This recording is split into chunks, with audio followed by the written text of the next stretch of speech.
I don't want to be a wife right now. I need to find myself. I was cooking dinner when she said it. Just like that, casually, like she was choosing a new haircut. She leaned on the kitchen doorway, arms crossed, phone still glowing in her palm.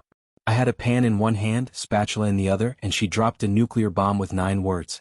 I don't want to be a wife right now. I need to find myself. No tears, no guilt, no hesitation, just that smug rehearsed line. She said it like she'd read it in some overpriced self-help book written by a woman who probably blew up her own marriage for fun. I turned off the stove and looked at her. Then, I hope you find what you're looking for, I said calmly. That was the last moment I allowed her to see me bleed. But what she didn't know was while she was off finding herself, I was about to find everything, every filthy lying little detail.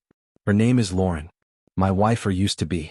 We've been together since we were 21. Married at 27. Now 33. And apparently that's the age when a woman needs to discover herself in hotel rooms with men who drive Audis and say things like, "Let's vibe." And me. I'm Jacob. I build things. Real things. I don't vibe. I commit. I work 12 hours, come home, cook dinner, and remember anniversaries.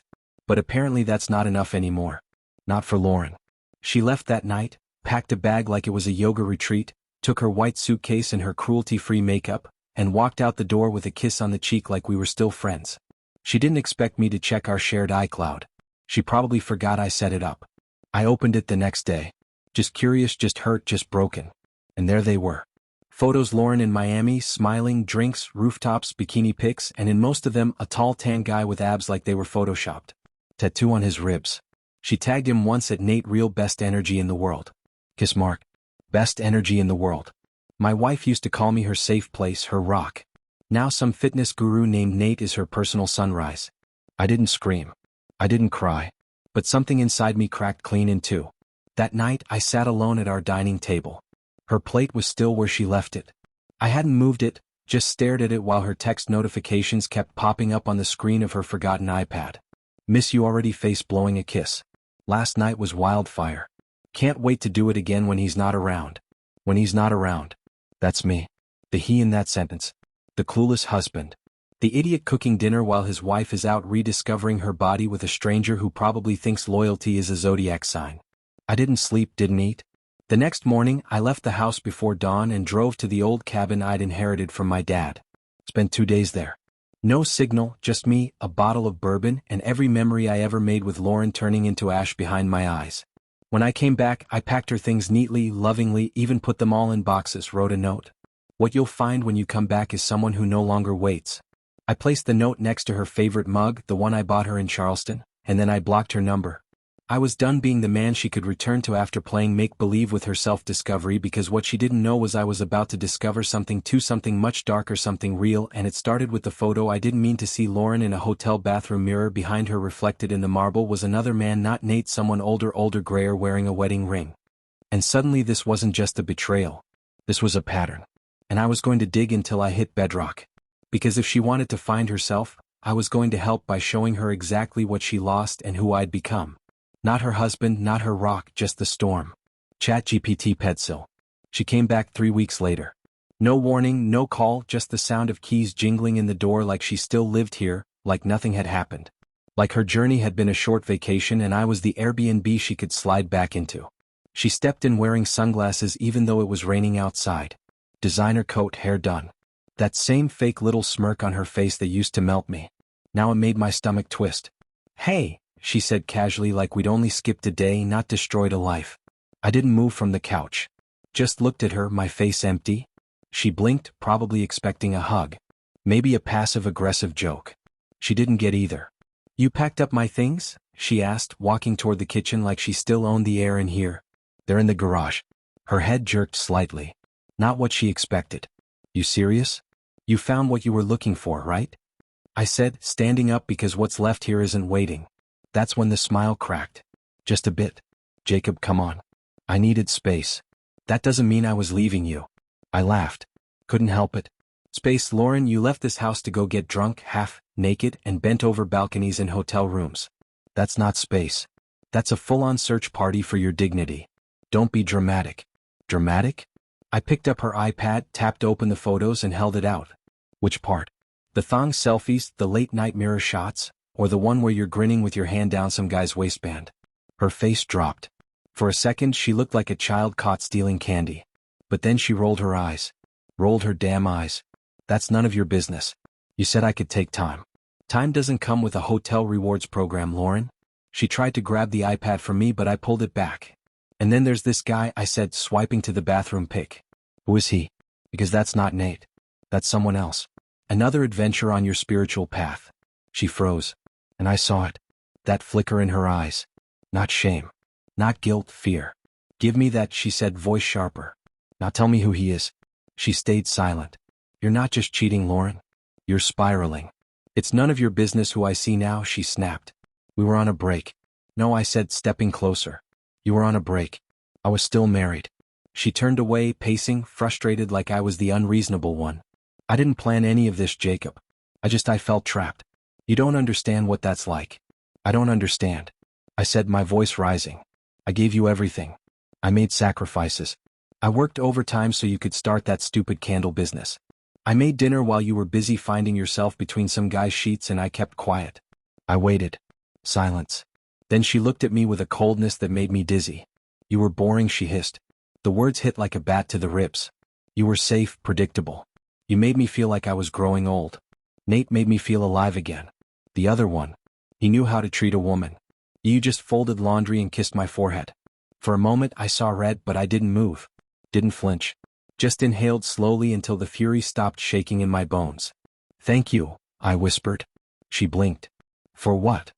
For finally showing me who you are. I walked to the front door, opened it wide. Now leave. She stared at me like she didn't believe it. Jacob, leave before I forget how much you used to mean to me. She didn't say another word. She just walked out and I watched. Not a tear in my eye. Not anymore. Because this wasn't sadness. This was rebirth. And I wasn't the same man she left behind. That night I didn't sleep.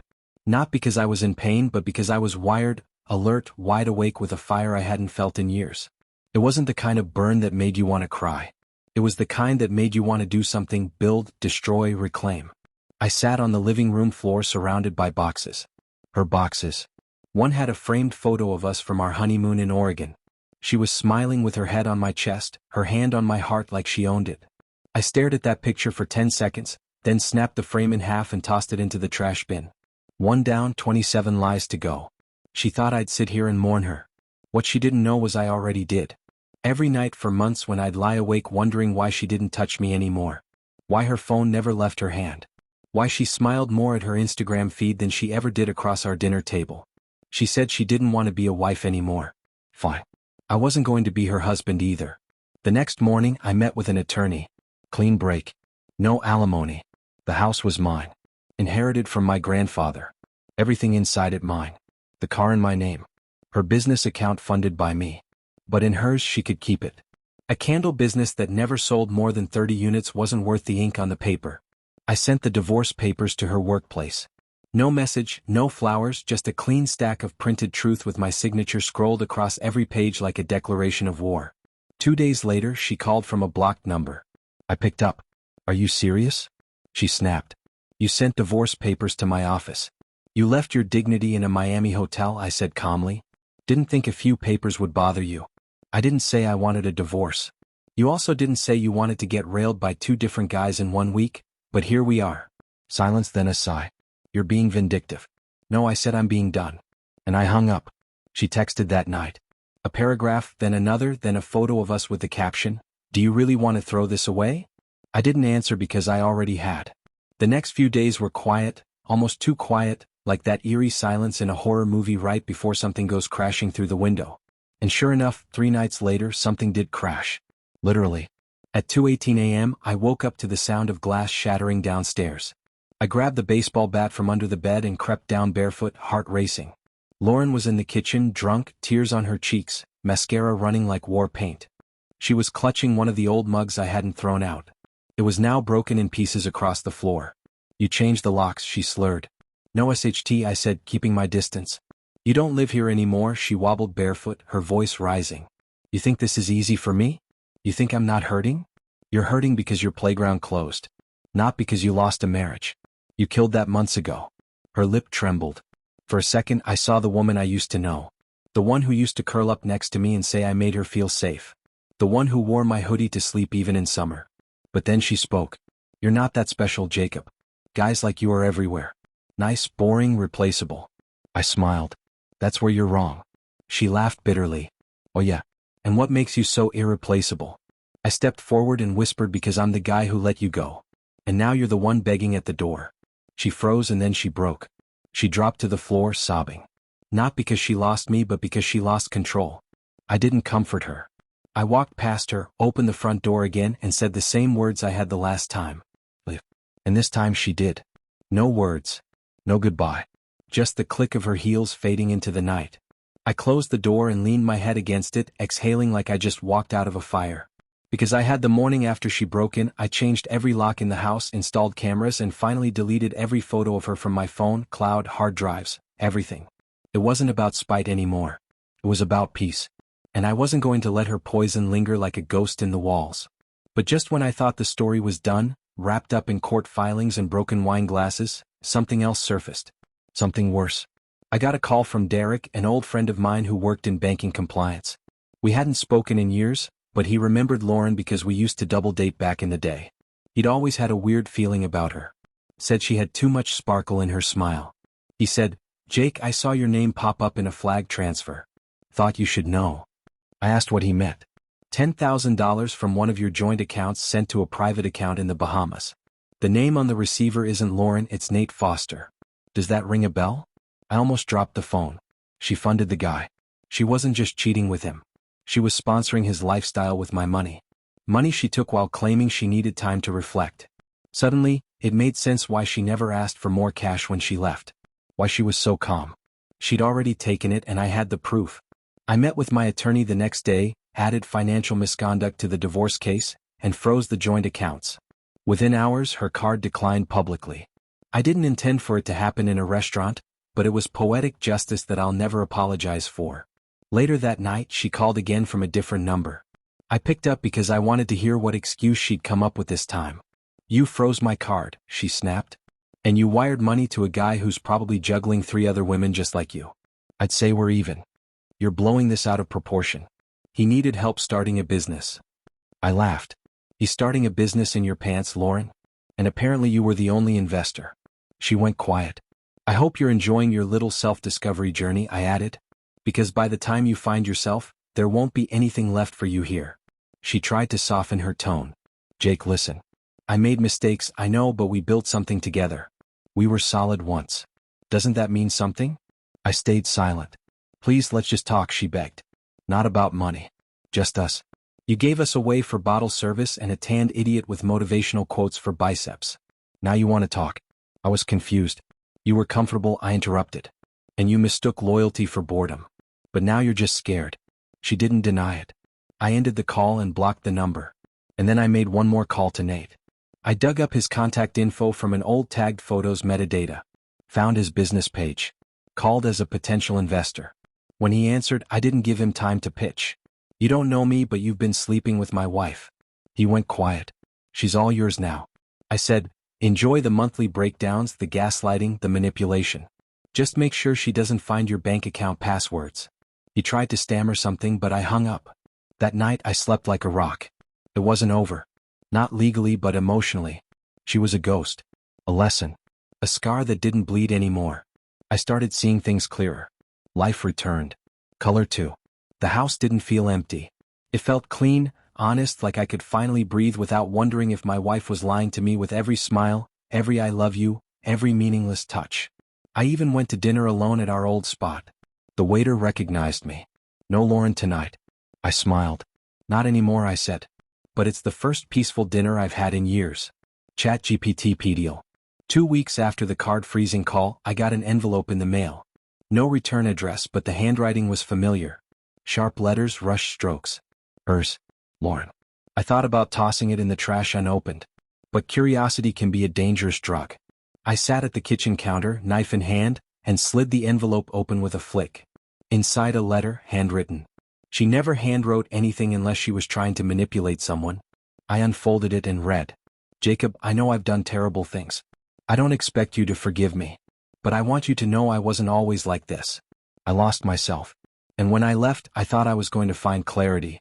What I found instead was emptiness. The nights, the cities, the men, it was all a distraction. Nate, he ghosted me the moment you froze the accounts. The other guy married, lied about everything. I'm not proud of what I did, but I do miss you. I miss how safe I felt in your arms. I miss the way you'd make pancakes on Sundays even when you hated cooking. I miss the quiet moments. I even missed the sound of your laugh when you tried to fix the sink and made it worse. I messed up. I was cruel. I was selfish. But if there's even one part of you that remembers who we used to be, I'm asking for a chance.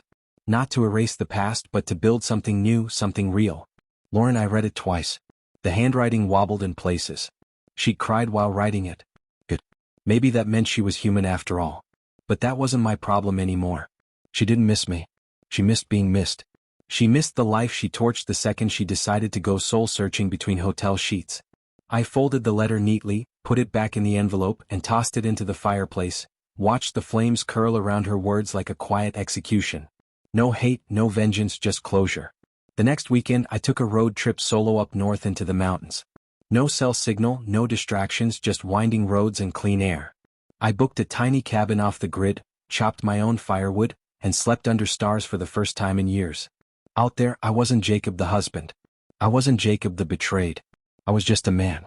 A man finally free of a woman who never valued what he gave. And it was there, staring into the fire one night, that it hit me. I never truly knew Lauren. I knew the mask. The version she showed at family dinners and brunches with friends, but deep down she was a stranger. A beautiful, charming, chaos-loving stranger who only loved stability when it benefited her. And that's the worst kind of betrayal. Not just the cheating, not the lies, but realizing the person you loved never really existed. She called again the day I got back. New number. I let it ring. She texted, "I'm going to be in town this weekend. Can we please talk?" I didn't reply. I didn't even open the message because there was nothing left to say. I was done looking back, done replaying the what-ifs, done fantasizing about a version of her that never existed outside of my hope. Some people leave, others pretend to stay while quietly packing their bags in their minds. Lauren had left long before the door ever opened. I was just the last one to realize it. 3 days later, I saw her, not in person, on my screen. I was scrolling through a friend's tagged photos on Facebook, absent-mindedly, when there she was, Lauren, smiling again. But this time the smile looked forced, cracked at the edges. She was sitting at some rooftop bar, holding a glass of champagne, her hand barely touching the arm of another guy. Different from Nate, different from the hotel man. Some new experiment. Her caption: "New chapters require new characters. Open book sparkles." I almost laughed. She'd become a parody of herself. A woman addicted to chaos, to journeys, to shallow beginnings and quick dopamine hits disguised as love. And still somewhere deep inside me, something twisted. Not because I missed her, not because I wanted her back, but because I had wasted so much time believing in someone who never deserved it. I closed the app and opened a journal I hadn't touched since college. A gift from my mother back when life was still simple and love was something I imagined, not dissected. I wrote everything. Every lie she told, every moment I should have walked away but didn't. Every apology I swallowed instead of demanding answers. I poured it all out, page after page, until my hand cramped. I needed it out of me, not to keep, to purge. By the time I stopped, the sun was coming up. And for the first time in months, I didn't feel anger or heartbreak. I felt clean. There's a moment after a storm when the sky turns quiet, like the world is holding its breath. That's where I was. Not in love, not in hate, just free. A few days later, her sister Elise reached out. Elise had always been different, grounded. She never liked how Lauren treated me but stayed out of it. She messaged me privately. "I heard what happened. I just want you to know not everyone in this family is blind. You deserved better. I'm sorry you had to go through all this." I thanked her. Thought that was the end of it, but it wasn't. A week passed. Elise messaged again. Nothing heavy. Just a meme. Then a song. Then a "how are you doing?" And strangely it wasn't awkward. We talked not about Lauren, about life, movies, coffee, hiking trails. It was easy. She never tried to fix me, never asked for details. She just listened and laughed at my jokes like they were actually funny. One night, she sent me a photo of her dog wearing sunglasses. I laughed so hard I choked on my tea. It wasn't flirting. It wasn't romantic. It was just real. And real was something I hadn't felt in years. Meanwhile, Lauren kept posting. One day it was crystals. The next, some motivational quote she clearly didn't live by. Then came the "I've learned my worth" selfies, followed by not so subtle thirst traps. She was still trying to find herself in reflections of other people. And I was done watching. I blocked her everywhere: email, socials, phone. Not because I was angry, because she no longer existed in the world I was building. A world with peace, with clarity, with people who didn't treat loyalty like an outdated trend. Weeks turned to months. One night, Elise invited me out for a drink. Just a drink. No pressure. She met me at a small jazz bar downtown, wearing jeans and a hoodie that said, "Emotionally available on weekends." We laughed before we even sat down. We talked for hours, and for the first time I didn't feel like a man recovering from betrayal. I felt like someone with a future Lauren would never see, because by the time she realized what she lost, I had already found what I never knew I needed. Spring came fast. The house bloomed with silence. The good kind. The kind that doesn't echo with regrets or unanswered questions. Just stillness. I repainted the bedroom, got rid of the headboard we picked together, bought a new couch, one that I actually liked. Not beige, not modern rustic, just mine. I didn't date, not seriously, not for a while. I wasn't chasing anything. But life had already started again. I began spending more time outdoors: morning jog, weekend hikes, joined a local boxing gym, not to fight, but to feel something punch back after all the months I'd spent beating myself up alone. Some nights I'd sit on the back porch with a drink, just staring at the stars. And I'd think, how did I let it go so far? Not just her lies, but mine. The lies I told myself: that she loved me, that things would get better, that loyalty guarantees safety. But here's the truth I learned the hard way. Loyalty given to the wrong person is just self-inflicted pain. Lauren never came back again. No letters, no messages, no surprise appearances. Maybe she finally got tired of the silence. Or maybe she found a new stage for her chaos. Either way, I didn't care. She was a lesson, a scar, one I no longer wished away. Because scars don't mean you lost. They mean you healed. A year passed. I ran into Nate at a gas station on the edge of town. He didn't recognize me at first. I changed. Cleaner look, stronger, eyes no longer heavy. When he did recognize me, he hesitated. Awkward smile. I didn't wait. "You can keep the stories," I said quietly. I kept the peace. He nodded and didn't say another word. Later, I heard he'd been dumped by Lauren 2 months after I cut the money off. She accused him of being boring. Classic. One night, Elise came over with pizza and a 6-pack. We didn't talk about her sister. Not once. We played cards, watched some bad horror movie, and fell asleep on the couch. Nothing happened. Just comfort, laughter, wholeness. And that night, I realized something. It's not about replacing the person who hurt you. It's about replacing the version of yourself that allowed it. I'm not bitter. I'm not broken. I'm rebuilt. So, here's what I'd tell anyone who's standing where I once stood. When someone says, "I need to find myself," while looking over your shoulder at another man, let them go. Let them run barefoot into the storm they created. And don't chase. Because what they find when they try to come back won't be the man who waited. It'll be the one who walked away first and never looked back.